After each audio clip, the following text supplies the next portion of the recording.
Assalamualaikum warahmatullahi wabarakatuh. Perkenalkan, nama saya Zidan Fatir Kasanovia dari kelas 12 IPA 3 absen 34. Pada kesempatan kali ini saya akan mempresentasikan tentang reproduksi sel. Alasan saya mengerjakan tugas ini yaitu untuk menambah nilai saya yang masih kurang pada materi reproduksi sel. Nah, masuk ke materi reproduksi sel. Sel bereproduksi dengan cara membelah diri. Nah, untuk pembelahan sel ini dibagi menjadi dua, yaitu mitosis dan meiosis. Mitosis yaitu pembelahan pada sel somatik yang menghasilkan sel anakan yang sama dengan sel induknya. Sedangkan meiosis adalah pembelahan reduksi yang memisahkan kromosom-kromosom yang homolog dan terjadi pada proses gametosis. Untuk hasil dari mitosis yaitu adalah dua sel anak dengan jumlah kromosom yang sama dengan jumlah kromosom induknya, sedangkan hasil meiosis yaitu adalah 4 sel anak dengan jumlah kromosom setengah dari jumlah kromosom induknya. Nah, untuk pembelahan mitosis itu berlangsung pada masa yang pertama, perkembangan embrio, dan yang kedua, pertumbuhan atau pemeliharaan jaringan suatu organisme. Untuk tahap pembelahan mitosis ini terjadi dalam 4 fase, yaitu profase, metafase, anafase, dan telofase. Nah, antara telofase dan profase berikutnya itu dihubungkan oleh interfase. Nah, seperti yang saya bilang tadi, pembelahan mitosis terjadi dalam 4 tahap, yaitu profase, metafase, anafase, dan telofase.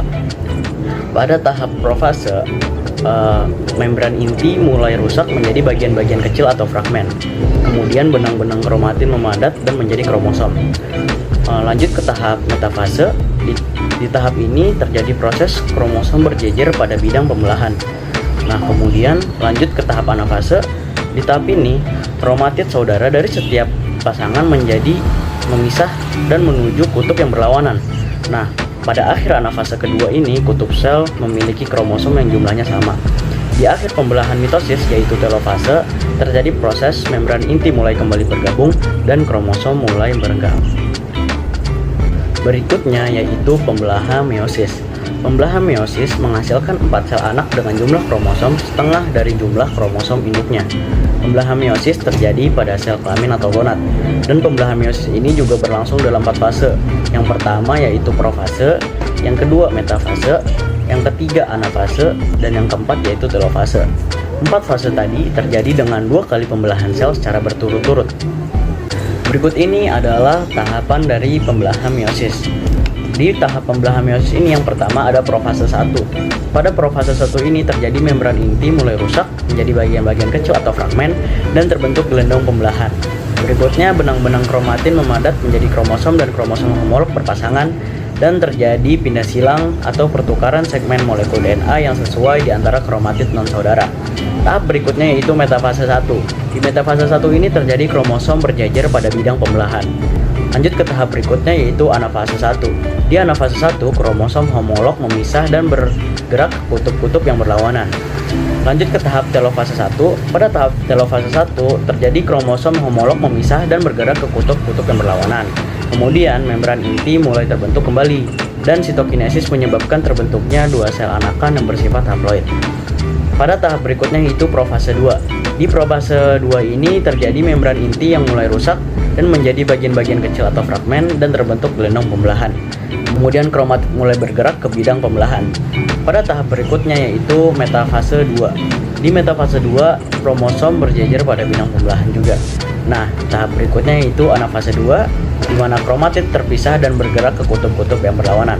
Di tahap akhir meiosis yaitu telofase 2, nukleus terbentuk dan kromosom terurai membentuk kromatin serta sitokinesis pun terjadi.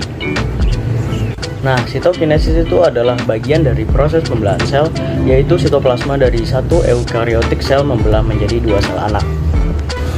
Berikut ini adalah perbedaan mitosis dan meiosis. Mitosis hanya 1 kali pembelahan sel, sedangkan meiosis 2 kali pembelahan sel. Mitosis dihasilkan 2 sel anak diploid atau 2N dan susunan gennya sama dengan induknya.